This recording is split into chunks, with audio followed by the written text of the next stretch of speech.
अस्सलामुअलैकुम, welcome to the show sports 365। मैं हूं आपका host Faisal Ilyas. Pakistan, South Africa और इंडिया ने आज के होने वाले 3 मैचेस अपने अपने जीते हैं और सुपर 8 के जो 2 ग्रुप्स हैं वो फाइनलाइज हो चुके हैं। पाकिस्तान के ग्रुप में भी स्ट्रॉन्ग टीम्स हैं in the shape of New Zealand, West Indies, और पाकिस्तान को ये सुपर 8 के मैचेस जीतना मुश्किल होगा। लेकिन आज पाकिस्तान नामीबिया के अगेंस्ट मैच जीता है और बड़े मार्जिन से जीता है, 102 रन से, और उसमें सबसे बड़ी परफॉर्मेंस हमें साहबजादा फरहान की तरफ से दिखी है। और हमने देखा बॉलिंग में भी हमने बहुत आउटस्टैंडिंग परफॉर्मेंस दी है। और आज के होने वाले इंडिया के मैच में भी नीदरलैंड ने अच्छी फाइट दी, लेकिन ओवरऑल इंडिया की ऑब्वियसली इस टूर्नामेंट में परफॉर्मेंस आउटस्टैंडिंग है। साउथ अफ्रीका के साथ इंडिया वो टीम है इस टूर्नामेंट में जो अनबीटन है, इनफैक्ट न्यूजीलैंड भी अनबीटन टीम है। अब सुपर 8 में देखना होगा कि ये बड़ी टीमें आपस में किस तरह खेलती हैं। आज के शो में हम पाकिस्तान के सुपर 8 के चांसेस पे, सुपर 8 में 2 ग्रुप्स में कौन सी टीम है उस पे, और आज के तीनों मैचेस पे बात करेंगे। पाकिस्तान के साबिक टेस्ट क्रिकेटर और बहुत अच्छे बैटर और फील्डर शोएब मोहम्मद साहब हमारे साथ हैं शो पे। सर शुक्रिया, वालेकुम अस्सलाम for being on the show. Alright sir, Pakistan की परफॉर्मेंस की बात करें, 2 चेंजेस की पाकिस्तान ने, बड़ी अनएक्सपेक्टेड चेंज थी कि आपने अबरार को बिठा के जो है आपने एक बैटर अपनी टीम में लाए, और हम एक्सपेक्ट कर रहे थे शायद जो है वो आप किसी ऑलराउंडर को बिठाएंगे, लेकिन आपने एक प्रॉपर बॉलर को, सिर्फ एक मैच की परफॉर्मेंस, अगर आप उनका ओवरऑल रिकॉर्ड देखें तो अबरार एक मिस्ट्री स्पिनर है और इन कंडीशन में आपके ट्रम्प कार्ड हो सकते हैं, उनको बिठाया गया। और दूसरी भी एक और चेंज थी जिसमें आप शाहीन शाह अफरीदी, वो तो एक्सपेक्टेड था कि शाहीन शाह को बिठा के आप सलमान मिर्जा को लाएंगे, and that was a good change. So सबसे पहले तो आपसे यही पूछेंगे, ये चेंज को आपने किस तरह देखा, क्योंकि अभी भी बाबर वही 4th नंबर पे हैं, अभी भी हम फखर जमान को टीम में नहीं लाए हैं। सो और हम देख रहे हैं कि दूसरी तरफ सारी टीमें जो है, चाहे साउथ अफ्रीका है, इंडिया है, वो अपनी बेंच स्ट्रेंथ को ट्राई कर रही हैं कि अगर कोई प्लेयर हमें बेंच से अच्छा मिलता है तो उसको हम सुपर 8 में यूज कर सकते हैं। हाउ डू यू सी, या आपको लगता है कि नामीबिया का मैच इतना हमारे लिए इंपॉर्टेंट था जीतना कि हम ज्यादा चेंजेस नहीं कर सकते थे?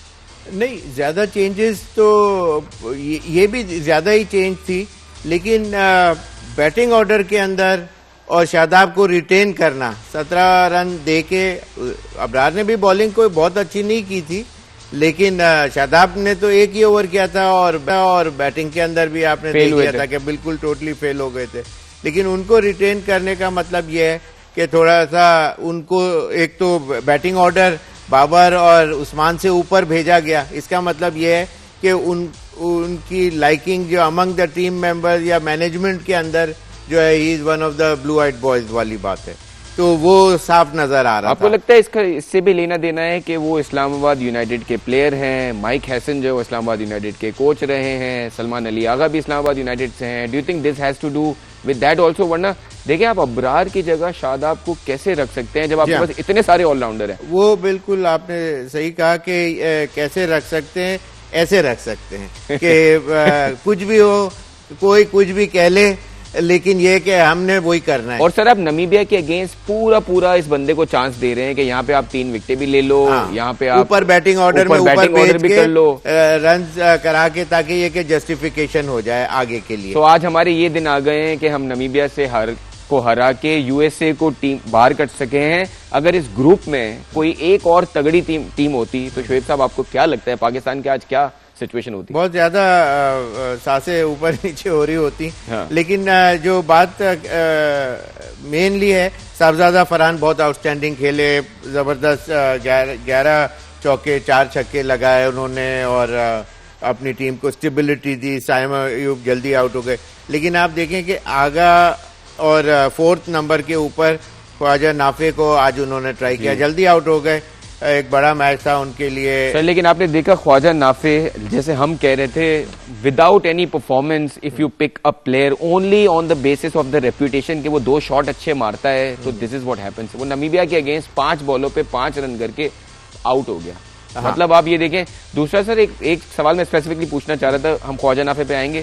साहबजादा फरहान पे बहुत क्रिटिसिज्म हुआ जब वो इंडिया के अगेंस्ट आउट हुए, हालांकि he is the one he is the only player जिसने पिछले साल 2025 से लेके 2026 तक 5 T20 सेंचुरीज हैं जिसकी। He is the only player in the world. अच्छा। और आज की बैटिंग उनकी देखें, लेकिन हमने देखा वसीम अकरम, शाहिद अफरीदी, बड़ा क्रिटिसिज्म किया साहबजादा फरहान पे कि he is not a good batter for a opening slot.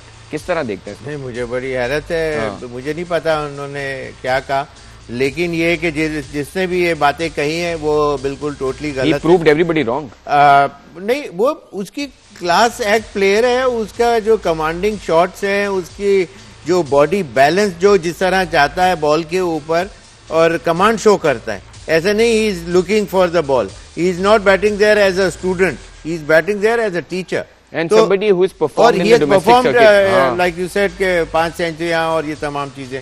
और इवन इससे पहले जो मैचेस मैंने क्या पिछले प्रोग्राम में, it was round the corner के उसका एक फेलियर आना था, इट केम अगेंस्ट इंडिया। तो इसमें ये तो क्रिकेट है, इसके अंदर 1 बॉल गेम है, it could be the next inning. तो बात यह है कि मेन चीज ये है कि आगा को थर्ड नंबर पे ही उन्होंने आए। अब चेंजेस इसलिए नहीं कर रहे, आज 4th नंबर पे नया प्लेयर खिलाया था, उसको चांस दिया, फेयर चांस दिया 4 नंबर पे डाल के। लेकिन यहाँ उस्मान खान भी आ सकते थे शादाब की जगह, वो नहीं लेके आया गया उसको, क्योंकि शादाब को कुछ इनको रन देना था इनको, ताकि कॉन्फिडेंस लेवल इनका बढ़े। और वो जो पॉइंट है कि जी इस्लामाबाद का फेवरेटिज्म, और वो डेफिनेटली रिफ्लेक्ट कर रहा है, वरना कोई और इंडिया की टीम के अंदर ये क्या नाम है इनका, जो गौतम गंभीर है, वो क्यों नहीं, जब इंडिया का वो है कोच है, तो कोई आईपीएल के अंदर नहीं हो सकता क्या? सर, जिस दिन उनकी इंडिया के कोच की अपॉइंटमेंट हुई है ना, he resign from the IPL team. होता ही है, वहां अलाउ ही नहीं है। वो उसकी अपनी मर्जी से नहीं, was not allowed to be part of any IPL team, period, simple as that. तो इस वजह से यहाँ ये चीज गो हेड कर देते हैं, तो उसका फिर और सिर्फ ऐसा नहीं कि आपके हेड कोच, आपके बॉलिंग कोच हमने देखा है, अजहर महमूद जो है वो बारहा हमने देखा कि वो पाकिस्तान टीम में भी बॉलिंग कोच होते थे, उसके साथ साथ वो किसी ना किसी पीएसएल की टीम के साथ भी एसोसिएटेड होते थे। तो जनरली हमारा कोई ऐसे कोई रूल्स नहीं जो रिस्ट्रिक्ट करें कि भाई जो पीएसएल का कोच है वो फिर नेशनल टीम का कोच नहीं होगा। हाँ, तो यही रीजन है ना, उन्होंने अपने टीम की अंदर, इंडिया की बात कर रहा हूँ, उसमें कोई वो इन्फ्लुएंस इस तरह का नहीं चाहते हैं कि इंसान है, ह्यूमन नेचर है, जाएगा अपने उस टीम के तरफ जहाँ उसको अभी आगे 2 महीने में 10 मैचेस साथ बैठ के खेलने, वो उसकी टीम का कैप्टन हो, तो वो और हो सकता है कि यू नेवर नो कि इन्हीं के कहने के ऊपर इसको लाया गया हो। एग्जैक्टली। तो जब लाया गया है तो फिर वो कुछ टर्म्स एंड कंडीशंस भी सेटल भी हुई होंगी कि भाई किस तरह भाई वापस भी आना है। तो क्योंकि शादाब जिस तरह टीम का अजम्पशन है, लेकिन ये बहुत ज्यादा स्ट्रॉन्ग पॉसिबिलिटी भी है जी, ये मेरा मतलब है। सर, ख्वाजा नाफी पे आपका क्या पॉइंट ऑफ व्यू है? जैसे मैंने कहा 5 बॉल्स पे 5 रन, एक अच्छा चौका उन्होंने फर्स्ट बॉल पे लगाया, बट एक इनिंग के ऊपर आप नहीं, but his selection, do you think that was the right call to have him in the team? आप हसन नवाज, जिसको आपने इतना रन दिया था, मिडिल ऑर्डर में एक अच्छा बैट्समैन था, उसको आपने नहीं रखा और आप एक नए बैट्समैन को लेके आ गए, एक और नया चांस दिया। नाफी को अभी जो ए टीम या अंडर 19 वगैरह में जो खेलता रहा है, उसमें उसकी आउटस्टैंडिंग परफॉर्मेंसेज रही हैं। उसका जो बैटिंग का जो स्टाइल ऑफ प्ले है वो बहुत अच्छा है। वेयर एज हसन नवाज को मैंने देखा है, बहुत शॉट्स तो बड़े बड़े खेलने की कोशिश करते हैं, लेकिन उनको जितने चांस मिले he couldn't prove himself in that respect. इस वजह से उसको बाहर करना पड़ा और किसी और के ऊपर नजर दौड़ानी पड़ी। तो ये मैं सर, अब हमारा मिडिल ऑर्डर कैसे डेवलप होगा? आपको लगता है कि ख्वाजा नाफे, T20 की स्पेशली बात कर रहा हूं, आपको लगता है कि बाबर एट 4 या ख्वाजा नाफे होते हैं, तो अब जब बाबर और ख्वाजा नाफे किसी बड़े मैच में जाएंगे तो क्या पोजीशन होगी? मतलब बाबर ने आज बैटिंग ही नहीं की। देखिए, बाबर का 4 या 5 या 6 नंबर तो बनता ही नहीं है, पहली बात। सही है, वो उसके साथ जाती की के 4 नंबर अगर खेल सकता होता तो वो सिर्फ T20 के अंदर टॉप ऑर्डर 1 या 2 नंबर, यानी मीनिंग एज एन ओपनर ही जा सकता है।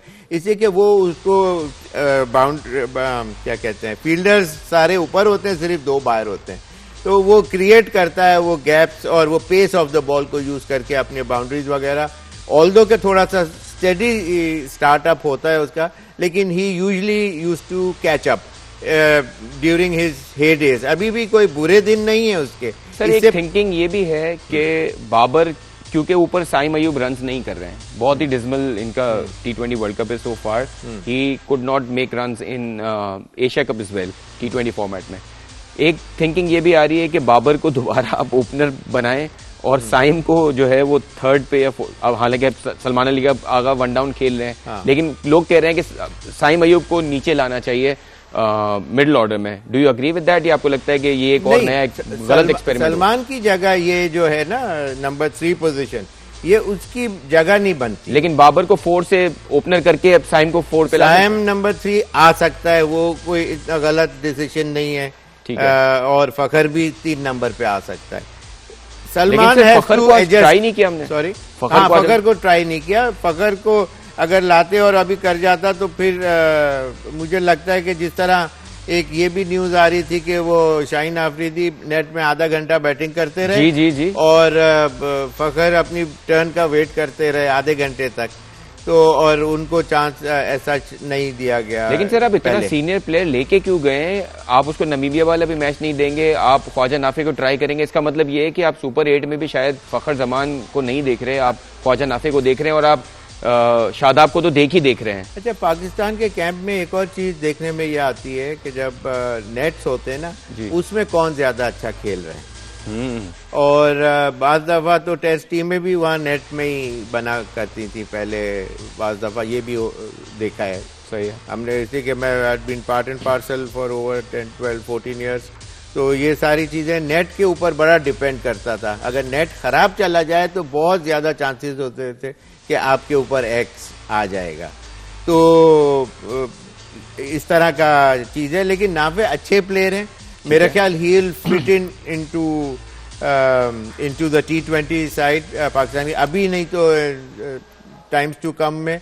और उसके साथ साथ फखर को भी लाना ही पड़ेगा, मुझे लगता है इनको सूनर और लेटर। अब इसमें इस अटैक में आपको कहीं लगता है कि हम जैसे आज सलमान मिर्जा हमने देखा कि उन्होंने अच्छी बॉलिंग की, ओपनर को आउट भी किया, अर्ली विकेट ली, और उनकी लेंथ हमें दिख रहा है कि थोड़ा कॉन्फिडेंट है बॉलिंग में, हालांकि उनको बहुत ही बिट्स एंड पीसेस में चांसेस मिलते हैं। लेकिन डू यू थिंक कि आप सुपर 8 में और सुपर 8 में अपने व्यूअर्स को बताते भी चलें कि हमने फेस करना है न्यूजीलैंड को, हमने फेस करना है श्रीलंका को जो हमारे ग्रुप में है, और इंग्लैंड है। So these are the 4 teams that you have in your group. So Pakistan has to play 3 games, 1 against Sri Lanka, 1 against New Zealand and 1 against England.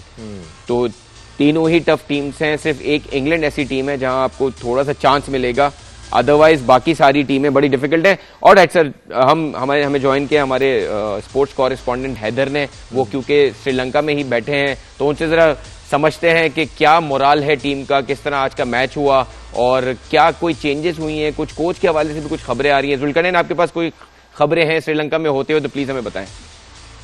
देखिए खबरें हैं, पर मैं पहले ये कहूंगा कि मेरा नाम जुल्करनैन शेख है। मेरी बेगम ने भी पूछा था, श्रीलंका में जाके नाम चेंज कर दिया।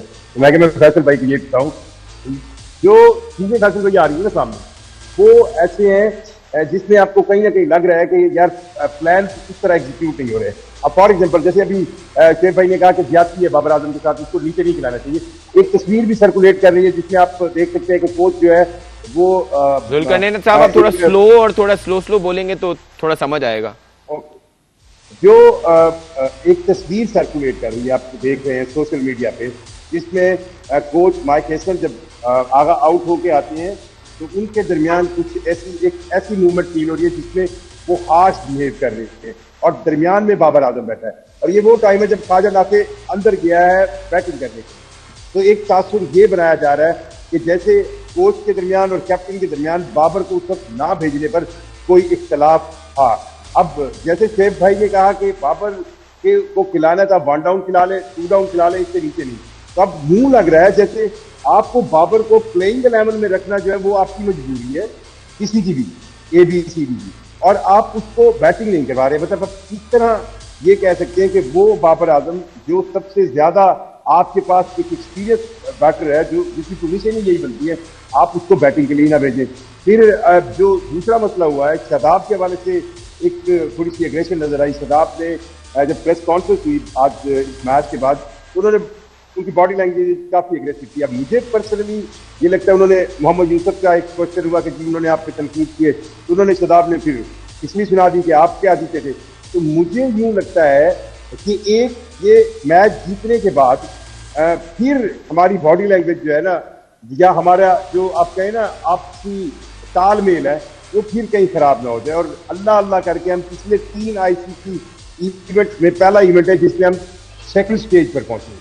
तो बहुत सी ऐसी चीजें हैं जिसको कंट्रोल करने के हवाले से बात हो रही है। और ग्राउंड के अंदर आज या इंडिया के मैच के दौरान आज भी आप देखें, उस्मान तारिक को जब ओवर दिया गया तो ये कितना लेट था। इंडिया के खिलाफ भी यही हुआ। और मैं आपको बड़ी दिलचस्प बात फैसल भाई बताऊं कि उस्मान तारिक के हवाले से जब सवाल किया गया, वो पूछा गया माइक हेसन से उसी दिन कि ये क्या था कि आपने उसे 11वें ओवर तक नहीं यूज किया, तो उस पर माइक हेसन ने जवाब दिया कि हमने ये प्लान किया हुआ था। लेकिन उस्मान तारिक जब कल मैच से पहले प्रेस कॉन्फ्रेंस के लिए आए, नामीबिया के मैच से पहले, तो उनसे जब ये सवाल पूछा गया तो मीडिया मैनेजर ने रोक दिया उन्हें जवाब देने से, मतलब उनकी राय क्या थी। तो यूं लगता है कि प्लानिंग के अंदर कोच के दरमियान और कप्तान के दरमियान अगर तालमेल है तो वो क्या जिस बंदे के बारे में प्लान है उसको उससे एतमाद में नहीं लिया। और एक चीज और आपको बताऊं, शाहीन शाह अफरीदी कल आधा घंटा जो अभी बात आप कर रहे थे ना, बैटिंग करते रहे और उनको बॉलिंग कोच कहता रहा कि आप बॉलिंग करो, तो उन्होंने बॉलिंग की प्रैक्टिस नहीं की। और कल से हमें ये तासुर मिल रहा था कि शाहीन शायद टीम से ड्रॉप होंगे। अब मसला ये है कि टीम सिलेक्शन से लेकर सीनियर्स का वजन, ये 2-3 चीजें ऐसी हैं जो मुझे लग रहा है कि हमसे टैकल नहीं हो रही। और अब अल्लाह करके हम दूसरे राउंड में पहुंचे हैं। न्यूजीलैंड के खिलाफ हमारा पहला मैच होगा और न्यूजीलैंड की कमजोर टीम नहीं है, एक फेवरेट टीम है। तो इस लिहाज से अब रीयूनाइट किस तरह पाकिस्तान टीम करती है, ये तो कोलंबो में होगा, फिर 2 मैच कैंडी में होंगे, पाराकली में।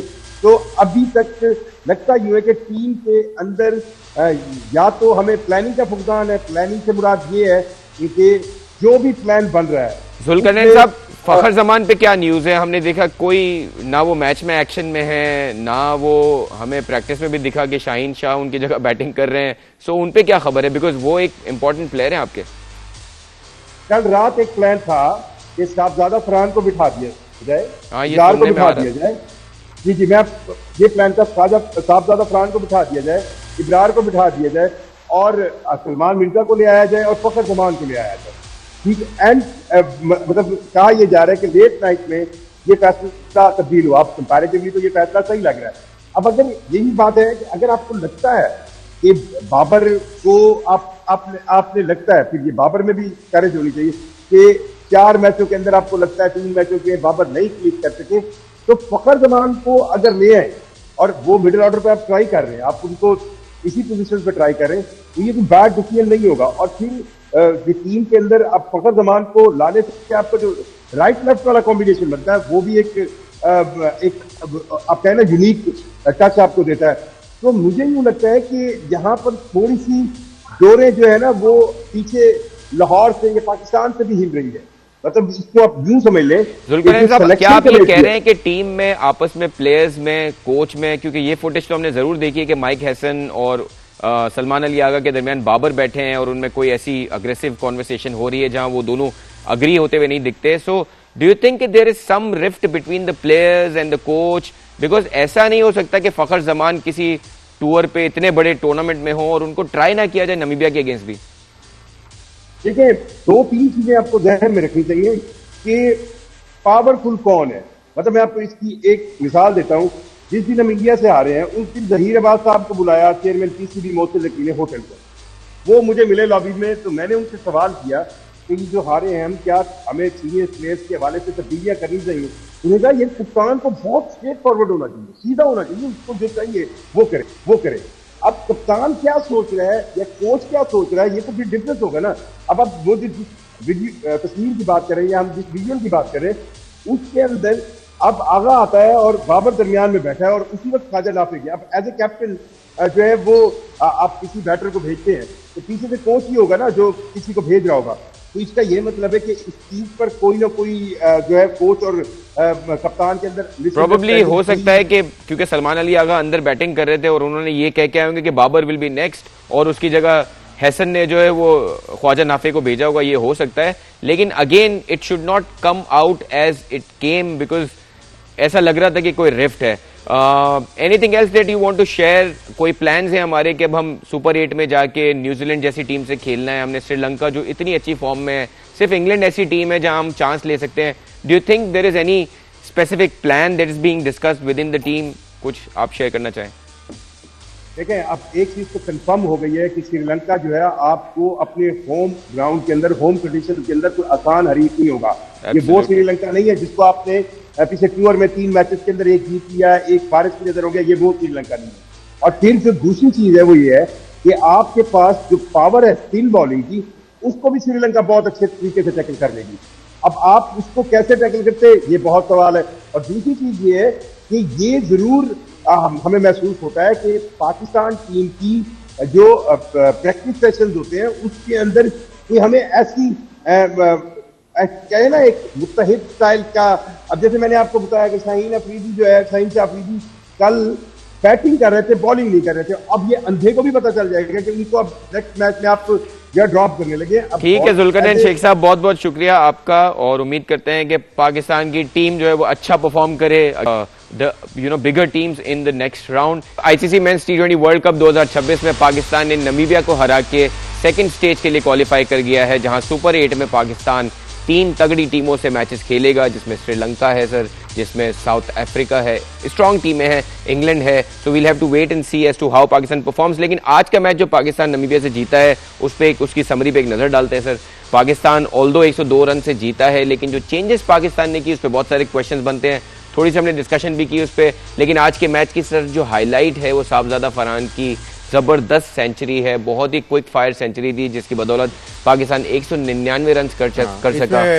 फैसल 68 रन जो है उन्होंने खड़े किए, जैसे कि वो बाउंड्रीज को क्रॉस जो की बॉल ने बाउंड्री को जो क्रॉस किया तो उससे 68 तो उन्होंने वो किए और 32 रन जो है वो उन्होंने कुछ भाग के भी किए. बिल्कुल. तो just in 58 balls which is a remarkable feet.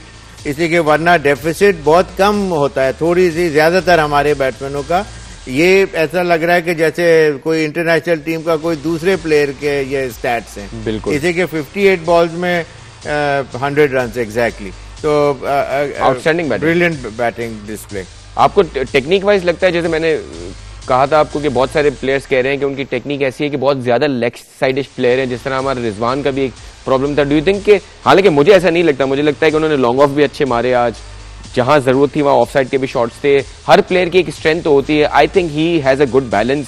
और जिस तरह वो वी में भी शुरू में खेलते हैं और अगर वो स्क्वायर भी खेलते हैं तो लगता है कि एक प्लेयर है जो पूरा ग्राइंड होके प्रोसेस से आया है और अच्छा मार रहा है. इंटरनेशनल क्रिकेट के अंदर अगर कोई 5 सेंचुरियां कर रहा है और जो कि सबसे highest number of centuries achieve by a batsman पिछले साल के अंदर, तो उसकी कोई चीजें तो अच्छी ही होंगी ना. No doubt.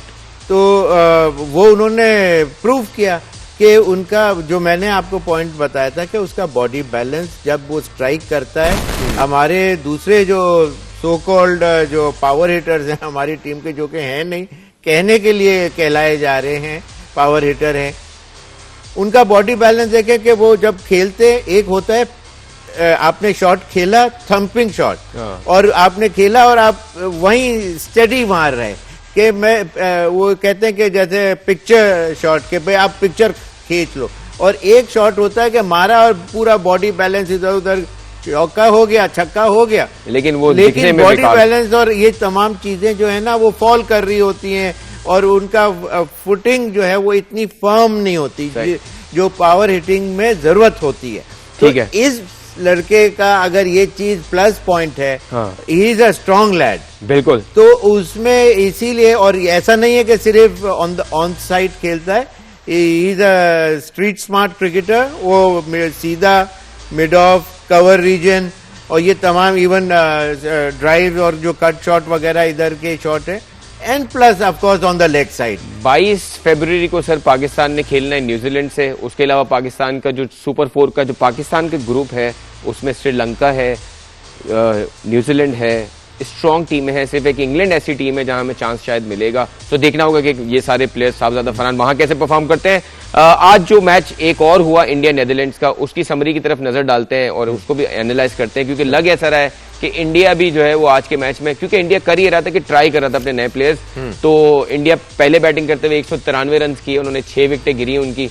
शिवम डुबे जो है उनके 66 रन आउटस्टैंडिंग। सूर्या कुमार यादव हमने देखा है कि इस पूरे टूर्नामेंट वो एंकर्स इनिंग्स खेल रहे हैं और मुझे लग रहा है कि बहुत सारे कैचेस छूटे, कुछ चीजें इंडिया के फेवर में गए, उसकी बेसिस पे वो 193 बना सके। उसके जवाब में नेदरलैंड्स की बैटिंग अच्छी थी, कुछ चीजें अगेन उनके अगेंस्ट में गई जिसकी बेसिस पे वो मैच हारे हैं। लेकिन आई थिंक ये मैच बैटिंग का मैं बताता हूं कि लकी रहे इंडिया। आज इंडिया की टीम, चाहे वो उनकी बॉडी लैंग्वेज इतने ज्यादा वो नजर नहीं आ रहे थे कि जैसे एक किलर इंस्टिंक्ट जो होती है, रिलैक्स बॉडी से ऐसा लग रहा था। सर मैं इंडिया का रिकॉर्ड बताऊं आपको आईसीसी मेंस टी20 वर्ल्ड कप्स में 2024 के वर्ल्ड कप में जो वेस्ट इंडीज में हुआ था, अनबीटन वेस्ट इंडीज और यूएस में एक मैच नहीं हारे वो। सही, हालांकि उधर भी यही था कि यूएसए से बिल्कुल क्लोज मैच, पाकिस्तान से बिल्कुल close match, they ended up beating Australia, they beat England और वो टूर्नामेंट ले गए। इस वर्ल्ड कप में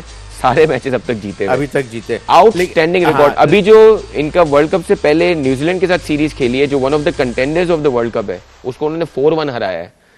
so India is like running this tournament like crazy, because वो इस मैच में भी अपनी बेंच स्ट्रेंथ ट्राई कर रहे हैं पूरे। वो होता है अच्छी टीमों के साथ, एक बैड डे भी कभी आ जाता है एक ही टूर्नामेंट के अंदर, और उसके अंदर कोई चीज सही नहीं हो रही होती है, या दूसरा टीम का प्लेयर जो है मैक्सवेल जैसी इनिंग खेल जाता है, आपके हाथ बंधे रह जाते हैं। सर इंडिया के साथ क्यों नहीं हो रहा ऐसा, मतलब टी20 में स्पेशली नहीं हो रहा? नहीं, आज जैसे मैं बता रहा था कि सूर्या कुमार का 13 पे जब वो थे तो उनका एक इजी डीप स्क्वायर लेग के ऊपर कैच ड्रॉप हो गया, जो कि बहुत ही इजी सिटर था कहना चाहिए। फिर एक अंपायर्स कॉल हुई 10.5 ओवर जब हुए थे डुबे के ऊपर, और वो साफ लग रहा था कि विकेटों में गेंद जा रही है, लेकिन अंपायर ने उसको नॉट आउट दिया। वो गलत डिसीजन, वो उसको आउट देना चाहिए था, जैसे बहुत क्लियर लग रहा था कि आउट है। अंपायर्स कॉल तो एक ऐसा एलिमेंट है ना सर, वो ऐसा क्वेश्चनेबल है कि वो उस पर हमेशा यही लगता है कि यार व्हाट इज दिस अंपायर। बस फिर उन सारे लड़कों ने, और उस वक्त उनका टोटल ऑलमोस्ट 11 ओवर में 75 for 3 था, बिल्कुल। तो वहां डूबे आउट हो जाते तो इनका अच्छा खासा मुश्किल। This game could have been into different results, लेकिन ऐसा नहीं हुआ, इंडिया मैच जीत गया। आज ग्रुप डी में होने वाले मैच साउथ अफ्रीका और यूएई का मैच समरी देखते हैं। इस ग्रुप से साउथ अफ्रीका और न्यूजीलैंड ऑलरेडी क्वालिफाई कर चुके हैं और दोनों टीमें इंडिया वाले और न्यूजीलैंड जो है वो पाकिस्तान वाले ग्रुप में गई है और साउथ अफ्रीका इंडिया वाले ग्रुप में गई है। Alright, so this game UAE batted first, 122 run उन्होंने बनाए 6 विकेटों के नुकसान पे 20 ओवर्स में। ऑल्दो यूएई को बहुत अच्छा स्टार्ट मिला था सर, 40 रन पे उनकी कोई विकेट नहीं थी, लेकिन बॉश जिन्होंने आज man of the match performance दी है, उन्होंने पूरी जो है यूएई की बैटिंग लाइन को तबाह कर दिया। शुरू में 2 विकेटें ली और ओवरऑल उन्होंने आई थिंक 4 विकेटें लेके man of the match performance दी है आज। सो साउथ अफ्रीका भी अपनी बेंच को आज ट्राई किया इंडिया की तरह और वो सक्सेसफुल रहे। उन्होंने बहुत आसानी से यूएई को 6 विकेटों से हराए और 40 बॉल्स पहले चेस डाउन कर लिया। एक बार फिर हमने देखा रिकल्टन की आउटस्टैंडिंग बैटिंग और बेबी एबी जिनको हम कहते हैं, उनकी भी तरफ से अच्छी बैटिंग। तो South Africa again trying out their bench और यूएई के लिए ये सफर टूर्नामेंट यहीं पे खत्म हुआ। और सर अगर मैच को क्विकली एनालाइज करने की कोशिश करें तो dominating performance by South Africa, and this is how a big team plays against the associate team, just like Pakistan did to Namibia today finally. बिल्कुल, साउथ अफ्रीकन ने टॉस जीत के अच्छा डिसीजन लिया और उनको आउट करने के लिए एक कोशिश की, पहले फील्डिंग करते हुए। मुझे लगता है उन्होंने ये ट्राई किया कि हम अच्छी कंडीशन में बैटिंग करा के देखते हैं, मुझे ऐसा लगा। और इसी के दोनों चीजें फिर इनकी बारी आगे मैचेस में टफर इसी तरह का कुछ आ सकता है जी, तो ये चीजें करनी पड़ती हैं। और लेकिन it was not a huge total, 122 for 6 थे वो लोग और बहुत धीरे धीरे शोएब खान भी नहीं चल सके।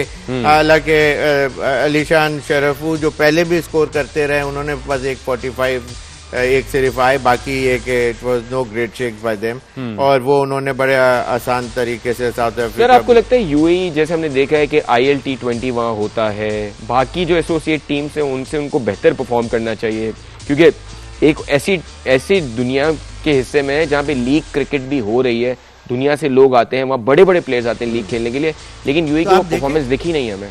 नहीं, लेकिन यूएई ने इस टूर्नामेंट में देयर लेफ्ट एन इम्पैक्ट।